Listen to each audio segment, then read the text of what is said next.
आज की इस वीडियो में हम लोग कवर करेंगे चैप्टर 7 ऑफ कानून शहादत ऑर्डर, जिसका टाइटल है facts which need not to be proved, यानी ऐसे फैक्ट्स जिनको साबित करने की ज़रूरत नहीं होती। अकॉर्डिंग टू दिस ऑर्डर दो तरह के फैक्ट्स हैं जिनको साबित करने की ज़रूरत नहीं होती। एक तो है जुडिशल नोटिस फैक्ट और दूसरे हैं एडमिटेड फैक्ट्स। तो इस चैप्टर के अंदर ये दो तरह के फैक्ट्स बताए हुए हैं जिनको साबित करने की ज़रूरत नहीं होती। वैसे तो जो जनरल रूल है फैक्ट्स के बारे में वो ये है कि हर तरह का फैक्ट्स जो भी कोर्ट के सामने पेश किया जाता है उसको साबित करने की ज़रूरत होती है। लेकिन जो कि हर जनरल रूल की कोई ना कोई एक्सेप्शन होती है, तो बेसिकली उस जनरल रूल की एक्सेप्शन इसी चैप्टर के अंदर बताई हुई है कि कुछ ऐसे फैक्ट्स भी हैं जिनको आपको साबित करने की ज़रूरत नहीं होती। और ये जो एक्सेप्शन है बेसिकली इसका एक लॉजिक है, मतलब ये जो फैक्ट्स है उनको साबित करने की ज़रूरत क्यों नहीं है, इसका जो मोटिव है, इस चीज़ का जो लॉजिक है वो ये है to save the time of a court.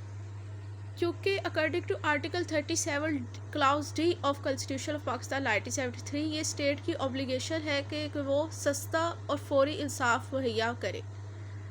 और अगर हम हर तरह का फैक्ट कोर्ट में साबित करने लग जाए तो इससे जो क्या होगा, बहुत टाइम कंज्यूम होगा, बहुत लंबी लेंथी प्रोसीडिंग चली जाएगी। इसीलिए कुछ फैक्ट्स ऐसे भी रख दिए गए हैं, बताए गए हैं कानून के अंदर कि जिनको आपको साबित करने की ज़रूरत नहीं होती। क्यों नहीं साबित करने की ज़रूरत होती, उसकी कुछ अलग रीज़न है जो कि जब हम लोग डिस्कस करेंगे फैक्ट्स उसमें हम पढ़ लेंगे। लेकिन इनको फैक्ट्स को बेसिकली जो साबित हम लोग नहीं कर रहे हैं उसका जो मेन मोटिव वही है, वो ये है कि हम लोगों ने कोर्ट का टाइम बचा रहे हैं। क्योंकि टाइम जो है वो कोर्ट का बहुत अहम होता है, उसको ज़ाया नहीं करना चाहिए। तो लिहाजा इसमें दो तरह के फैक्ट्स हैं इस चैप्टर में जिनको हमें इसमें हम डिस्कस करें, जिनको साबित करने की ज़रूरत नहीं होती। ये क्वेश्चन दो तरीके से आ सकता है कि नंबर 1 तो ये कि consider discuss the facts which need not to be prove, तो उससे हमें फ़ौरन आइडिया हो जाएगा कि ये आर्टिकल 111 टू 113 ऑफ कानून शहादत की बात हो रही है कि दो तरह के फैक्टर है इसमें हम लिखेंगे कि जिनको साबित करने की जरूरत है। एक तो जुडिशल नोटिस फैक्ट है और दूसरा एडमिटेड फैक्ट्स। दूसरे तरीके से सवाल इस तरह आ सकता है कि कौन से ऐसे फैक्ट्स हैं जिनके लिए आपको एविडेंस देने की ज़रूरत नहीं होती। क्योंकि जब भी आप लोगों ने किसी फैक्ट को साबित करना है तो उसके लिए आप साबित करने के लिए क्या दोगे, सबूत दोगे, यानी कि एविडेंस दोगे। तो कौन से ऐसे फैक्ट है जिनके लिए आपको सबूत देने की ज़रूरत नहीं होती, या कौन से ऐसे फैक्ट है जिनके लिए सबूत नहीं दिया जाता। तो उसके अंदर भी अगेन यही आंसर आएगा कि दो तरह के फैक्ट है जिनके लिए सबूत देने की ज़रूरत नहीं होती। जुडिशल नोटिस फैक्ट पहले और दूसरा जो है वो एडमिटेड फैक्ट्स। जिस तरह के आर्टिकल 18 है इसी ऑर्डर का, जिसमें ये मेंशन किया हुआ है कि दो तरह के फैक्ट है जिनके लिए आपको सबूत दे सकते हो, फैक्टर इशू और रेलेवेंट फैक्ट। ये दो तरह के फैक्ट होते हैं जिनके मतलब आपको सबूत देने की ज़रूरत होती है या जिनको आपको साबित करने की ज़रूरत होती है, जिनके मतलब आप सबूत दे सकते हैं। तो उसके ऑपोजिट जो है एक तरह से देखा जाए तो ये चैप्टर 7 की प्रोविजन है इस ऑर्डर की कि ऐसे फैक्ट जिनके लिए आपको सबूत देने की ज़रूरत नहीं होती, जिनको आपको साबित करने की ज़रूरत नहीं होती। और लॉजिक इसके पीछे क्या है, क्योंकि हमें टाइम सेव करना है। तो अब डिस्कस कर लेते हैं कि कौन से फैक्ट्स हैं जिनको साबित करने की जरूरत नहीं होती। तो उसमें नंबर 1 तो है कि जुडिशियल नोटिस फैक्ट और दूसरे हैं admitted facts. Judicial notice fact से रिलेटेड जो आर्टिकल है वो है आर्टिकल 111 और आर्टिकल 112। 111 में जो जुडिशियल नोटिस है उससे मतलब जनरल प्रिंसिपल प्रोवाइड किया गया है, और 112 आर्टिकल में बताया गया है कि वो ऐसे कौन से फैक्ट है जिनके मतलब कोर्ट जुडिशियल नोटिस ले सकती है। और एडमिटेड फैक्ट से रिलेटेड आर्टिकल 113 है। अब इन आर्टिकल को हम लोग रीड तो करेंगे, लेकिन उससे पहले ज़रूरी है कि हमें ज़रा जनरल कॉन्सेप्ट हो के आया जो इफेक्ट है जिनको हमें साबित करने की ज़रूरत नहीं होती, जिसमें जुडिशियल नोटिस और एडमिटेड फैक्ट शामिल है। वो फैक्ट बेसिकली है क्या, मतलब कौन से फैक्ट जुडिशियल नोटिस फैक्ट कहलाते हैं, कौन से फैक्ट जो है वो एडमिटेड फैक्ट कहलाते हैं। सबसे पहले एडमिटेड फैक्ट को डिस्कस कर लेते हैं। तो एडमिटेड फैक्ट बेसिकली ऐसे फैक्ट होते हैं undisputed fact between a parties, मतलब ऐसे फैक्ट जिसमें पार्टीज़ का दरमियान कोई किसी किस्म का डिस्प्यूट नहीं होता। अब जब डिस्प्यूट नहीं है तो जाहिर सी बात है इनको साबित करने की ज़रूरत भी नहीं होती। मतलब एडमिटेड फैक्ट्स ये भी कह सकते हैं कि जो कि undisputed fact between a parties, ऐसे फैक्ट जिसके अंदर पार्टीज़ के दरमियान डिस्प्यूट ना हो, या ऐसे फैक्ट जो कि पार्टीज़ के दरमियान एग्री हो, जिस पे पार्टीज़ मुत्तफिक हो, सोचो कि वो मुत्तफिक है तो इनको भी साबित करने की ज़रूरत नहीं होती। ये होते हैं एडमिटेड फैक्ट्स जिसमें पार्टीज़ के दरमियान किसी किस्म को जिनके बारे में पार्टीज़ पे किसी किस्म का कोई डिस्प्यूट ही होता है, जिसके बारे में पार्टीज़ आपस में मुत्तफिक होती है, तो लिहाजा इनको साबित करने की ज़रूरत नहीं होती। दूसरा है judicial notice fact. Judicial notice fact की जो ऑक्सफोर्ड लॉ में डेफिनेशन है, ऑक्सफोर्ड लॉ डिक्शनरी में जो डेफिनेशन है वो ये है कि the facts which the court consider to be admissible without the production of evidence because these are well known facts because these facts are well known or notorious। एक दफ़ा दोबारा रिपीट कर देते डेफिनेशन इसकी। सो ऑक्सफोर्ड लॉ डिक्शनरी में जो judicial notice की definition है, जुडिशल नोटिस फैक्ट की डेफिनेशन है वो ये है कि the facts judicial notice facts these are such facts which the court consider to be admitted without the production of evidence because these facts are well known facts और notorious facts। मतलब ऐसे facts जिनको court consider कर देती है कि ये admissible है, एडमिट कंसीडर कर लेती है बगैर किसी सबूत के। क्योंकि या तो ये बहुत फेमस फैक्ट होते हैं या फिर ये बहुत ज़्यादा जो है वो बदलाव चीज़ें जो है वो मशहूर होती। लाइक जैसे कि एक महीने के अंदर 30 दिन होते हैं, एक दिल के अंदर 24 घंटे होते हैं। ये चीज़ें जो है वो वेल नोन फैक्ट्स है। जैसे कोई यूनिवर्सल ट्रुथ हो गया, तो इस तरह की चीज़ों को कोर्ट में साबित करने की ज़रूरत नहीं होती। ये होता है जुडिशल नोटिस फैक्ट। अब हम लोग रीड करते हैं बेयर एक्ट से आर्टिकल को वन बाय वन। तो नंबर 1 जो है इसमें इस चैप्टर में जो आर्टिकल है वो है आर्टिकल 111, जिसमें बेसिकली जुडिशल नोटिस से मतलब जो जनरल प्रिंसिपल है, जुडिशल नोटिस फैक्ट से जनरल प्रिंसिपल वो डिस्कस किया गया है कि fact judicially noticeable need not be prove. Provision से भी आइडिया हो रहा है कि इसमें क्या बात हो रही है। सो इसमें लिखा हुआ है no fact which the court will take a judicial notice need be proved, यानी ऐसा फैक्ट जिसके मतलब कोर्ट जुडिशल नोटिस ले ले उसको साबित करने की ज़रूरत नहीं होती। सिंपल वर्डिंग के जुडिशल नोटिसेबल फैक्ट्स को साबित करने की ज़रूरत नहीं होती।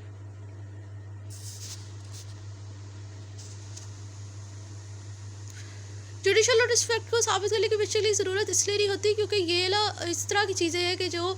एक पार्टी कंसीडर करती है कि ये चीज़ कोर्ट की नॉलेज पे है, वो भी प्रिजम्पशन करके बैठे होते हैं। तो कह रहे जब ये चीज़ कोर्ट की नॉलेज पे है तो हमें साबित करने की ज़रूरत नहीं है, क्योंकि जाहिर सी बात है अगर इन्हें साबित करेंगे तो बेफजूल का टाइम लगेगा और प्रोसीडिंग लेंथी होगी, और चूँकि सस्ता और फौरी इंसाफ प्रोवाइड करना कानून की स्टेट की जिम्मेदारी है, तो लिहाजा इसलिए कुछ ऐसे फैक्ट्स हैं जिनको हम लोग साबित करने में टाइम वेस्ट नहीं करते, लाइक ये जो जुडिशल नोटिसेबल फैक्ट है। तो आर्टिकल 111 में तो इससे जो जनरल प्रिंसिपल था वो डिस्कस हो गया जुडिशल नोटिस से मतलब। अब नेक्स्ट है आर्टिकल 112 जो कि डील करता है इससे कि जिस फैक्ट के बारे में कोर्ट जुडिशल नोटिस ले सकती है और जिसके फैक्ट के बारे में कोर्ट जुडिशल नोटिस ले सकती है, इसका मतलब ये वो चीज़ें हैं जिनको आपको कोर्ट में साबित करने की ज़रूरत नहीं है। Fact of which court must take a judicial notice, the court shall take judicial notice of the following facts. Court जो है तकरीबन लिस्ट प्रोवाइड की गई है जिनके मतलब जुडिशल नोटिस लिया जा सकता है। मतलब जो ये जुडिशल नोटिस फैक्ट है इनको कोर्ट में आपको साबित करने की ज़रूरत नहीं होती। पहला है ऑल पाकिस्तान लॉज, यानी पाकिस्तान के अंदर जितने भी कवानीन चल रहे हैं उनके बारे में प्रिजम्पशन की जाएगी कि जज की नॉलेज में है, कोर्ट को मालूम है, इसलिए इनको जो है वो साबित करने की ज़रूरत नहीं होती। यानी पाकिस्तान लॉ के बारे में कोर्ट जुडिशल नोटिस ले सकती है। नेक्स्ट है article of war for the arm forces, यानी जो भी हमारे मुल्क में जो आर्मी है, चाहे वो नेवी है, एयरफोर्स है या आर्मी है, उनकी जो वॉर से मतलब आर्टिकल्स यानी जो कानून बने हुए हैं उसके बारे में भी प्रिज्यूम किया जाता है कि ये चीज़ भी कोर्ट की नॉलेज में ऑलरेडी है, लिहाजा इन चीज़ों को भी मतलब जो फौजी कवानीन है उनको भी साबित करने की ज़रूरत नहीं होती। इनके बारे में भी जुडिशल नोटिस लिया जा सकता है।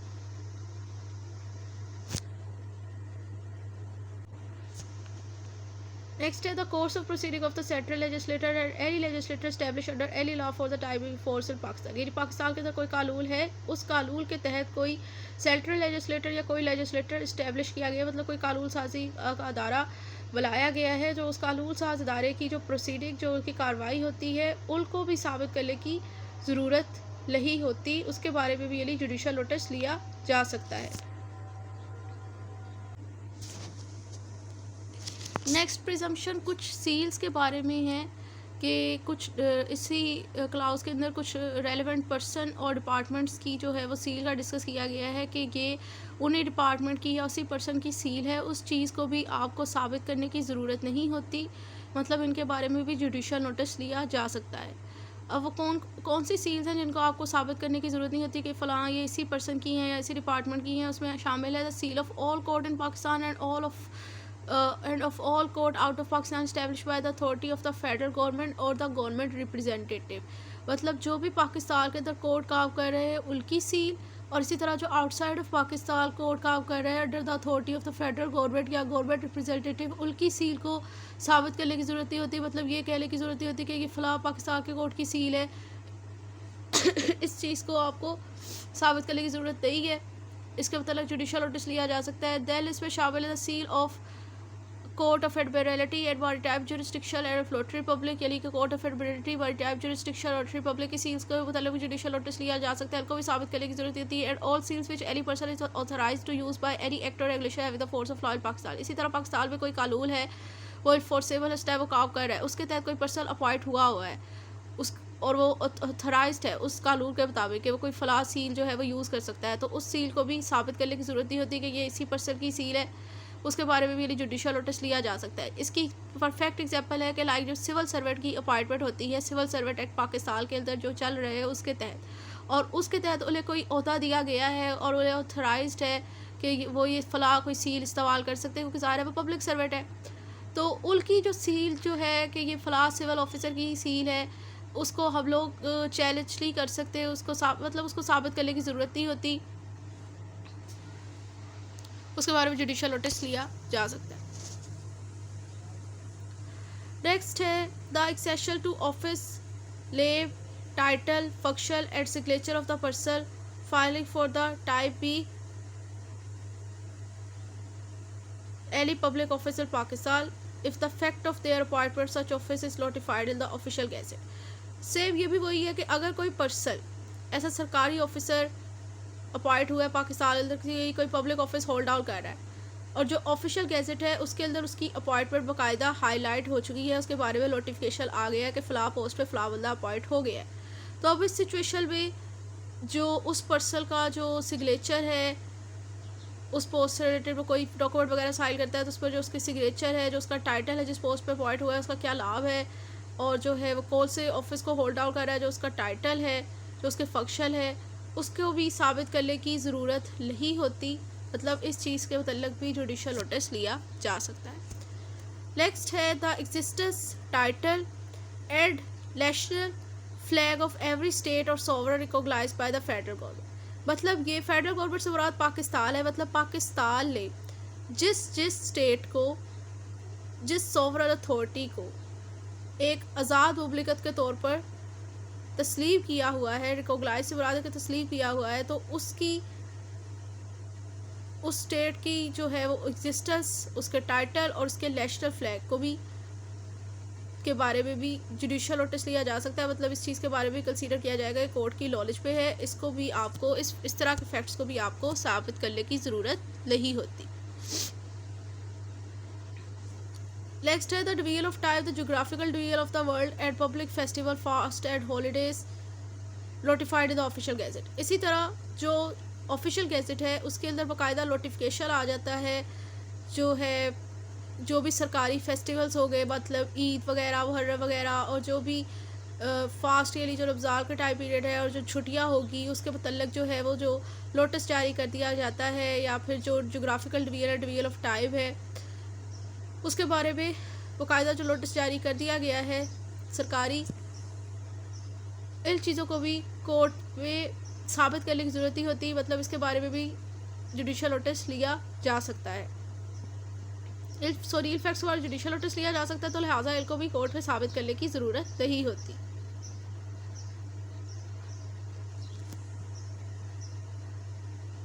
लिस्ट ऑफ हॉलीडेज, मतलब अगर उन्होंने फॉर एग्जांपल उन्होंने कोई बता दी है ना कि इस साल, जैसे हम लोग देखते हैं कि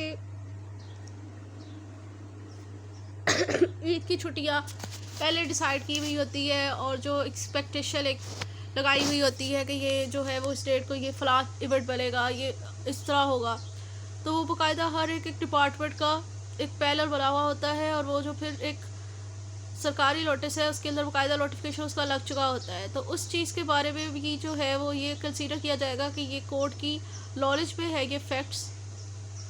यानी ये जुडिशल नोटिस फैक्ट्स है। तो अगर बाद में फर्दर अगर आगे जाकर कोई इस पर डिस्प्यूट आ जाता है तो ये चीज़ों को तो फिर इस तरह की चीज़ों को साबित करने की ज़रूरत नहीं होती, क्योंकि जुडिशल नोटिस फैक्ट है तो ये कोर्ट की नॉलेज में कंसीडर किए जाते हैं। The territories under the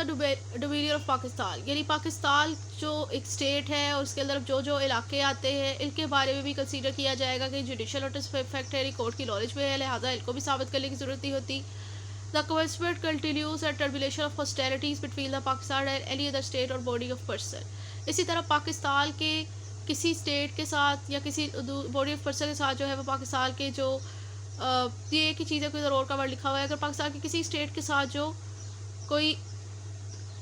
hostile relation चल रहा है, मतलब अच्छे रिलेशन नहीं चल रहे, कि पाकिस्तान के किसी स्टेट के साथ जो है वो अच्छे रिलेशन नहीं चल रहे, तो वो जो हॉस्टिलिटीज़ जो है वो कब स्टार्ट हुई, कब तक जारी रही और कब ख़त्म हुई, इन फैक्ट्स के बारे में भी जुडिशल नोटिस लिया जा सकता है। मतलब इनके बारे में कंसीडर किया जाएगा कि चीज़ें कोर्ट की नॉलेज में है, लिहाजा इनको भी साबित करने की ज़रूरत नहीं होती। मिसाल इसकी ये है कि आप जो है कोई ट्रेड का कोई काम चल रहा है, दो कंपनीज है और कोई कंपनी जो है वो बाकायदा कोई प्रोडक्ट सप्लाई करती है, पाकिस्तान के अंदर ही सप्लाई करती है, लेकिन उसके लिए उस प्रोडक्ट को बनाने के लिए उसे कोई ऐसा स्पेयर पार्ट है अपने उस प्रोडक्ट को बनाने के लिए, लाइक फॉर एग्जांपल कोई मोटरसाइकिल की जो है वो फैक्ट्री है, बाइक्स की कोई फैक्ट्री नहीं फॉर एग्जांपल फ़र्क करें कि कोई टेक्सटाइल इधर मिल है किसी पर्सन की, और उसको बनाने के लिए जो है उसे धागा जो है ना रॉ मटेरियल के तौर पर जो उसे धागा चाहिए वो आला है चाइना से, वो चाइना से आला है, और उस दौरान वैसे तो पाकिस्तान और चाइना के जो है वो हॉस्टाइल रिलेशन नहीं है, चलो धागा फिर हम मंगवा लेते हैं जापान से, धागा जो है वो जापान से आला है, तो पाकिस्तान और जापान के जो है वो उस दौरान अच्छे रिलेशन नहीं चल रहे, इस वजह से जो पार्टी है वो टू द फोर्स मेजोर अपना कॉन्टैक्ट परफॉर्म नहीं कर सकती, क्योंकि इस टाइम जो है वो अच्छे रिलेशन नहीं चल रहे पाकिस्तान और जापान के। जो दूसरी पार्टी है वो कहती है कि भाई इसने ब्रीच ऑफ कॉन्ट्रैक्ट किया है, इसने मुझे कपड़े के सैंपल नहीं बना कर दिए, मतलब कपड़ा नहीं सप्लाई किया, क्योंकि वो कपड़ा किस तरह बनाते हैं, धागा तो जापान से आला था और पाकिस्तान और जापान के तो अच्छे रिलेशन चल ही नहीं रहे थे। तो अब जब वो कोर्ट पे जाते हैं तो वो ये चीज़ साबित, अगर वो ये बताता है कि भाई मैं इसलिए नहीं मंगवा सका क्योंकि धागा जापान से आला था जिससे पहले आगे कपड़ा बनाना था, तो ये हमारी वजह थी। अब ये चीज़ जो है कि पाकिस्तान और जापान के जो अच्छे रिलेशन नहीं चल रहे, ये चीज़ जो है वो कोर्ट की इल्म में है, इस चीज़ के बारे में कंसीडर किया जाएगा कि अगर वाकई ऐसा है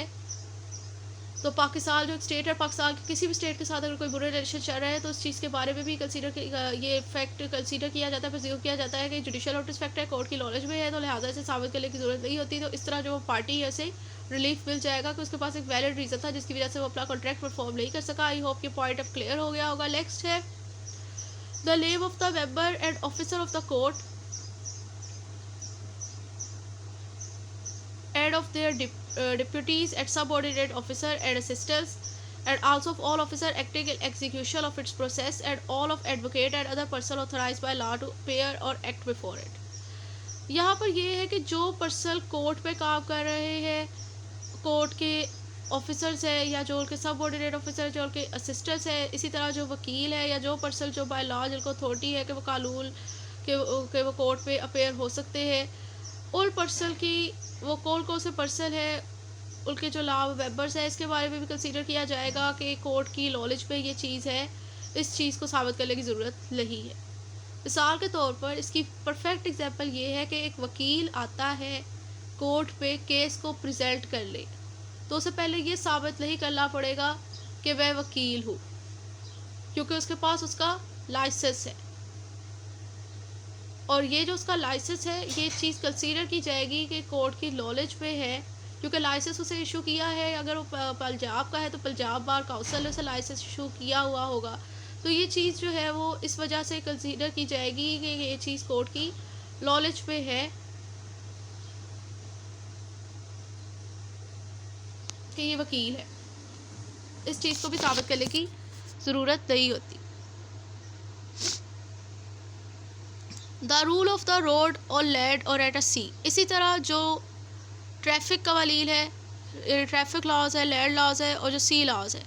इनके बारे में भी कंसीडर किया जाएगा कि ये चीज़ें कोर्ट की प्रिजम्पशन में है कि कौन से कानून जो है वो ट्रैफिक लॉज है, कौन से सी लॉज है, इनको भी आपको साबित करने की ज़रूरत नहीं होती क्योंकि ये जुडिशल नोटिस फैक्ट होते हैं। तो ये तकरीबन कुछ फैक्ट्स है जो कि कंसीडर किए जाते हैं कि कोर्ट जुडिशल नोटिस फैक्ट है, जिनके बारे में कोर्ट जुडिशल नोटिस ले सकती है, लिहाजा इनको साबित करने की ज़रूरत नहीं होती। मतलब साबित करने की ज़रूरत नहीं होती, मतलब अगर इन फैक्ट्स के बारे में अगर किसी किस्म का कोई डिस्प्यूट अराइज हो जाए तो आप इस साफ साफ कह दो कि भाई ये तो जुडिशल नोटिस फैक्ट है, तो इसलिए हम तो इसे साबित नहीं करेंगे और आपको साबित करना आप पे ये बाउंड भी नहीं होता।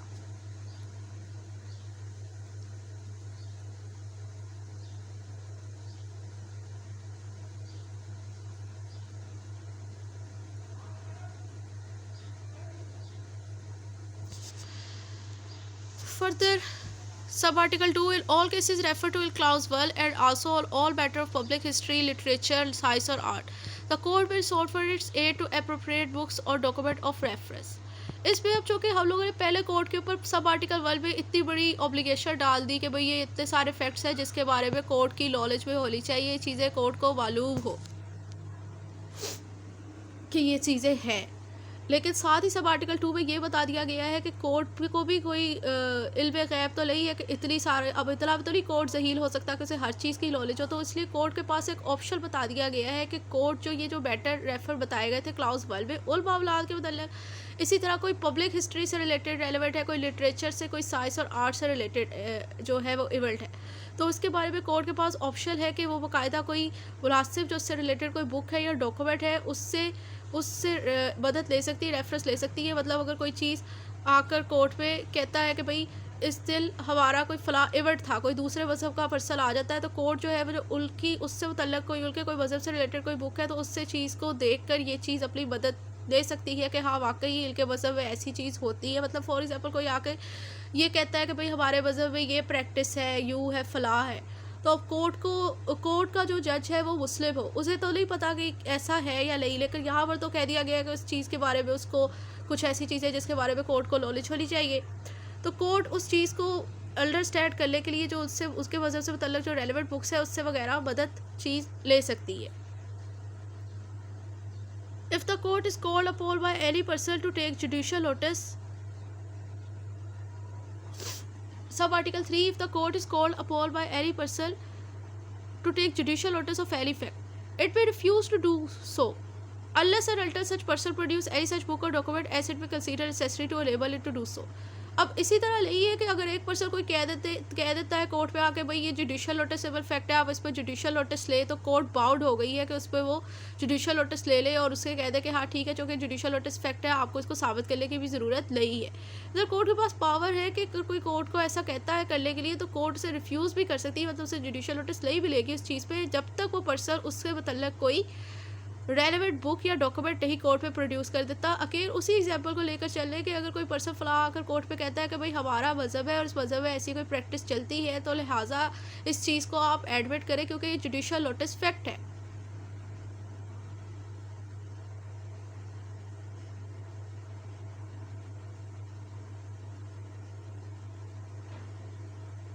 मिसाल के तौर पर अगर कोई हिंदू अनडिवाइडेड फैमिली होती है, उसमें जो उनका जो बड़ा ब्रदर होता है ना, उस अगर फादर की डेथ हो जाती है तो सारी जो बिज़नेस की जो है वो जिम्मेदारी उस पर्सन के ऊपर आती है। मतलब उसने ऐसा मैनेजर, ऐसा एडमिनिस्ट्रेटर उस चीज़ को कंट्रोल करना होता है। अगर वो कोर्ट पे आकर कहता है कि चूँकि हम लोग हिंदू हैं, हमारे मज़हब के मुताबिक हमारे जो पर्सनल लॉ है उसमें ये प्रैक्टिस फॉलो की जाती है, तो लिहाजा आप इस तरह करें, तो जब तक इससे रिलेटेड कोई चीज़ कोर्ट में प्रोड्यूस नहीं कर देता, कोर्ट को साबित नहीं कर देता, कोर्ट इस चीज़ मतलब जुडिशियल नोटिस नहीं लेगी।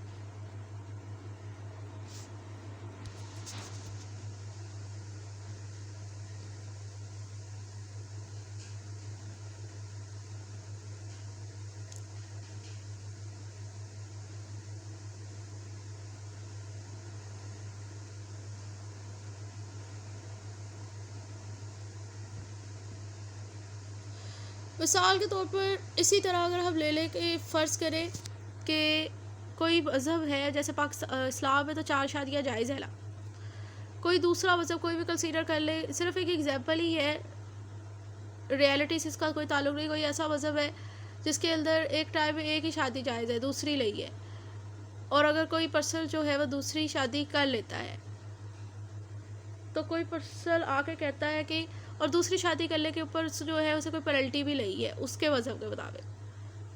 तो अगर उसके ख़िलाफ़ जो उसकी वाइफ जो है कंप्लेन कर देती है कि इसने दूसरी शादी की इसलिए लिहाजा से सज़ा दी जाए, तो अब वो कहता है कि भाई हमारे मज़हब में तो दूसरी शादी करने के ऊपर सज़ा है ही नहीं।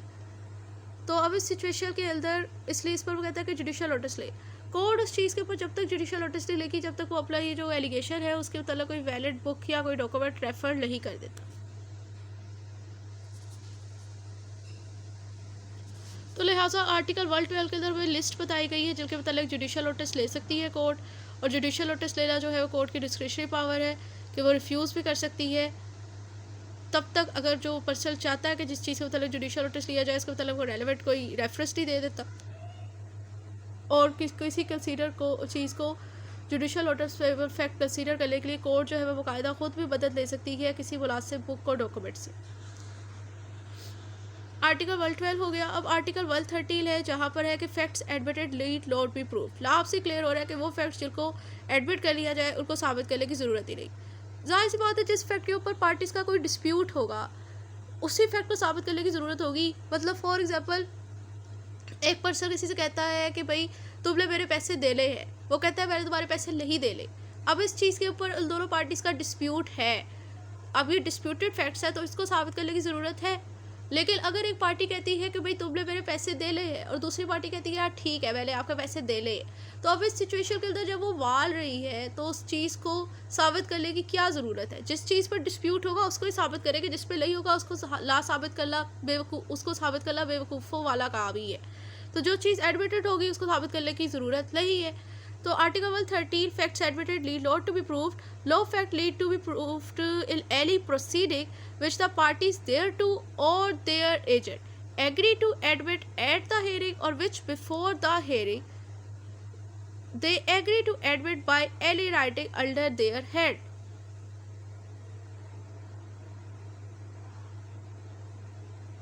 Or which by any rule or pleading in force at the time they are deemed to have admitted by their pleading. So pleading का वर्ड है इधर और प्रोसीडिंग का वर्ड है। मतलब ये प्रोसीडिंग से मुराद है कि ये क्रिमिनल केसेस के अंदर भी ये चीज़ एप्लीकेबल होती है कि अगर कोई फैक्ट एडमिट कर ले पार्टीज तो उनको साबित करने की ज़रूरत नहीं होती, और प्लीडिंग के अंदर भी ये चीज़ प्रैक्टिस एप्लीकेबल है कि अगर कोई सिविल केसेस के अंदर कोई चीज़ एडमिट कर ले पार्टी तो उनको साबित करने की ज़रूरत नहीं होती। सिविल की तो एग्जाम्पल मैंने आपके साथ डिस्कस कर ली कि एक पार्टी कहती है भाई आपने मेरे पैसे दे ले और दूसरी पार्टी कहती है कि ठीक है मैंने आपके पैसे दे ले, तो उस चीज़ को तो साबित करने की ज़रूरत नहीं है। क्रिमिनल की जो परफेक्ट एग्जाम्पल है वो ये है सेक्शन 345 सबसेक्शन 2 ऑफ CRPC, मतलब जिसके अंदर जो है कंपाउंडेबल ऑफेंसेस का डिस्कस किया गया है कि जब कोई फॉर एग्जांपल किसी पार्टी ने किसी पर्सन का जो है वो कोई सरबराह घर का जो है उन्होंने कत्ल कर दिया है, किसी पार्टी ने किसी पार्टी के कोई जो किसी बंदे को कत्ल कर दिया है, जिसको उसने कत्ल किया है जो मकतूल के वारसाल है वो राजी लावाल के दरमियान हो जाता है, वो माफ़ कर देते हैं अल्लाह की रज़ा के लिए इस चीज़ को, तो कंपाउंडेबल ऑफेंस बन गया according to section 345 subsection 2 of CRPC। तो वो कह रहे हैं कि अगर कोई चीज़ जो पार्टी में वो कहते हैं कि हमने आपसे कोई मतलब कंप्रोमाइज़ अगर उन्होंने कर लिया तो वो एडमिटेड फैक्ट हो गया, क्योंकि डिस्प्यूट जो है वो कत्ल के ऊपर ही था। अब जब उस चीज़ को उन्होंने माफ़ कर दिया, माफ़ीनामा लिख कर दे दिया, तो अब वो अनएडमिटेड फैक्ट तो नहीं रहा। तो अब जब अब इसलिए लिहाजा अब इस चीज़ को साबित करने की भी ज़रूरत नहीं होती, और उस पर्सन को जो कि राजी लावा मिल चुका होता है तो उसे रिहा कर दिया जाता है। तो लिहाजा इस आर्टिकल के अंदर जो ये तो मैंने 2 एग्जांपल्स इसकी डिस्कस कर ली, क्योंकि मैंने ये बताया कि सिविल और क्रिमिनल दोनों में इसकी प्रैक्टिस है, तो मैंने इसकी एग्जांपल डिस्कस कर ली, मैंने आर्टिकल तो डिस्कस नहीं किया। तो आर्टिकल में बेसिकली ये चीज़ डिस्कस की गई है कि अगर किसी फैक्ट को पार्टी बिफोर द हियरिंग यानी ट्रायल स्टार्ट होने से पहले या ट्रायल के टाइम पे एडमिट कर लेती है तो उस चीज़ को साबित करने की ज़रूरत नहीं होती, पार्टीज़ खुद एडमिट कर लेती है। अगर किसी फैक्ट को पार्टीज़ खुद एडमिट कर लेती है बिफोर द हियरिंग यानी ट्रायल के स्टार्ट होने से पहले अगर उन्होंने एडमिट कर लिया तो उस चीज़ को साबित करने की ज़रूरत नहीं होती, या फिर जो है वो एट द हियरिंग यानी अगर पार्टीज़ ले जो है या उनके एजेंट ले रिटन फॉर्म में कोई चीज़ एग्री कर ली है ट्रायल के टाइम पे एट द हियरिंग टाइम, तो उस चीज़ को भी साबित करने की ज़रूरत नहीं होती। इसी तरह कोई चीज़ जो है according to rule of law consider की जाती है कि एडमिटेड है पार्टीज़ के दरमियान, तो उस चीज़ को भी साबित करने की ज़रूरत नहीं होती। तो लिखा हुआ है or which by any rule or pleading in force at the time they are deem to have admitted by their pleading, मतलब कोई ऐसी चीज़ है जो अकॉर्डिंग टू लॉ जो है ये कंसीडर किया जा रहा है कि ये इन्होंने eight the time of pleading एक चीज़ एक्सेप्ट कर ली है, तो लिहाजा उस चीज़ को भी साबित करने की ज़रूरत नहीं होती। तो ये 3 चीज़ें हैं जिसके मतलब 3 सिनेरियोज़ है जिसके अंदर लिखा हुआ है कि अगर इस तरह का सिनेरियो एग्जिस्ट हो जाए तो उन फैक्ट्स को जो है वो साबित करने की ज़रूरत नहीं होती। फर्दर आगे जो इसकी प्रोवाइजो है उसमें इस एडमिशन फैक्ट्स के बारे में कोर्ट की डिस्क्रिप्शन लिखी हुई है कि कोर्ट की डिस्क्रिप्शन है, कोर्ट के पास 2 ऑप्शन होते हैं इस एडमिटेड फैक्ट्स के बारे में। वो क्या होते हैं? Provided that the court will description require the facts admitted to be prove otherwise there by such admission. यानी कोर्ट के पास 2 ऑप्शन होते हैं इस एडमिटेड फैक्ट्स के बारे में, या तो वो इसी एडमिशन को एडमिट कर ले एंड लेट इट गो कर दे, मतलब आगे बस प्रोसीडिंग को ख़त्म कर दे और कहे कि हाँ चलो ठीक है छुट्टी करो, सबका काम ख़त्म। और या फिर ये हो सकता है कि कोर्ट कहती है कि नहीं, इस एडमिशन को आप लोग एडमिटेड फैक्ट्स को जो एडमिशन हुआ है इस चीज़ को साबित करें। मिसाल के तौर पर इसकी एग्जांपल ये है कि जैसे कि हम लोगों ने कहा कि अगर कोई कत्ल कर देता है, जो मकतूल है उसकी जो फैमिली है वो उसे माफ़ कर देती है, उनका पार्टीज़ के दरमियान कंप्रोमाइज़ हो गया, section 345 sub section 2 of CRPC के तहत उनका कंप्रोमाइज़ हो गया। कोर्ट में उन्होंने राज़ीनामा जमा करवा दिया है कि अब जो मुलजिम है उसको माफ़ीनामा मिल गया है, लिहाजा आप इसे रिहा कर दें। कोर्ट को लगता है कि ये जो एडमिशन हुआ है वो अंडर कोरेशियल हुआ है, मतलब प्रेशराइज किया गया है पार्टी को, मकतूल को ये माफ़ीनामा लिखने के लिए। तो कोर्ट हो सकता है कि कोर्ट की डिस्क्रिप्शन पावर है उस एडमिशन को ला वाले वो कहे कि नहीं, इस एडमिटेड फैक्ट को आप साबित करो। तो ये जो है वो बेसिकली 2 सिनेरियो है कोर्ट के कि कोर्ट इस एडमिटेड फैक्ट के बारे में इस तरह डील कर सकती है। दैट्स वाई ये प्रोवाइजो बहुत इंपॉर्टेंट है कि अगर कोई कत्ल का मुकदमा हो जाता है और दूसरी पार्टी आकर कह देती है कि भाई देखे मुझे, तो आप जो है वो प्रोसिक्यूशन आप जो है सॉरी डिफेंडेड साइड से हो, वकील सफाई की साइड से हो, आपकी पार्टी ने कत्ल किया हुआ है, आप राज़ीनामा कोर्ट पे आकर पेश कर भी देते हो और कहते हो कि दैट्स ऑल योर ऑनर, यहाँ तो जो है वो हमारी पार्टी को राज़ीनामा मिल गया, लिहाजा आप इसे रिहा करें। तो जो दूसरी पार्टी का वकील है उसके पास ये ऑप्शन है कि वो ये कह सकता है कि ठीक है राज़ीनामा मिल गया है, लेकिन कोर्ट की डिस्क्रिप्शन है कि कोर्ट से वो इल्तिजा कर सकता है कि ये जो है वो प्रेशराइज होकर लिया गया राज़ीनामा है, लिहाजा आप इस एडमिटेड फैक्ट को लावा लें, आप इसको साबित करने के लिए कहें कि ये बगैर किसी ज़ोर ज़बरदस्ती के लिया गया है। तो दैट्स वाई ये जो प्रोवाइज़ो है ये बहुत बहुत ज़्यादा इंपॉर्टेंट है। तो यहाँ तक जो है वो हमारे पास ये चैप्टर कंप्लीट हो गया है। आई होप ये अच्छे से समझ आ गया होगा।